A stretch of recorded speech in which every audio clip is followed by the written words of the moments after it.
বাইরে যাব একটু, বাইরের পরিস্থিতি দেখতেছি। আমার বারান্দায় কিছুক্ষণ বসে আছি, অনেক সুন্দর একটা পরিবেশ।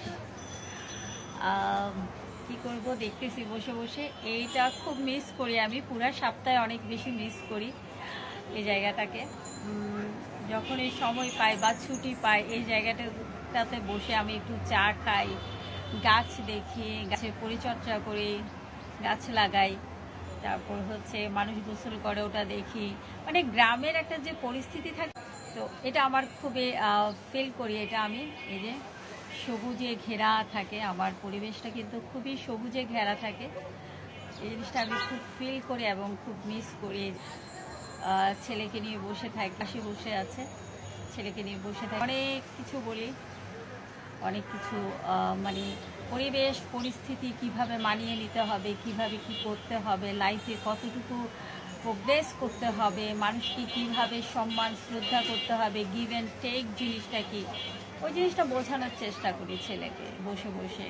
কারণ সারাদিন কোনো সময় পাই না আমরা, তো এই ছুটিটা ওর সাথে কাটাই সবসময়।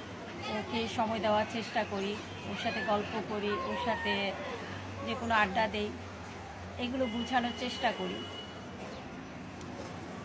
আপনারাও এটা করবেন, যারা বাসায় থাকেন তারা এই জিনিসটা করবেন, ছেলেদেরকে সময় দেওয়ার চেষ্টা করবেন, বাচ্চাদেরকে সময় দেওয়ার চেষ্টা করবেন।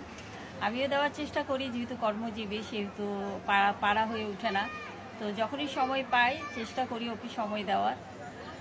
এই তো জীবনের প্রতিটা ক্ষণে প্রতিটা মুহূর্তকে উপলব্ধি কিভাবে করতে হয়, তারপর কোন পরিস্থিতিতে কিভাবে মানিয়ে চলতে হবে ওই জিনিসটা বোঝাই চেষ্টা করি।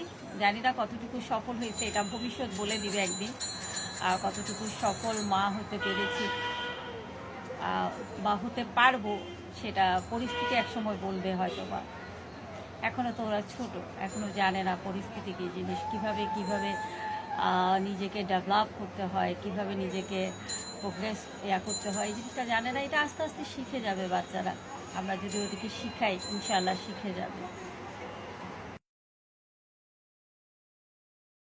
ভালো থাকবেন সবাই।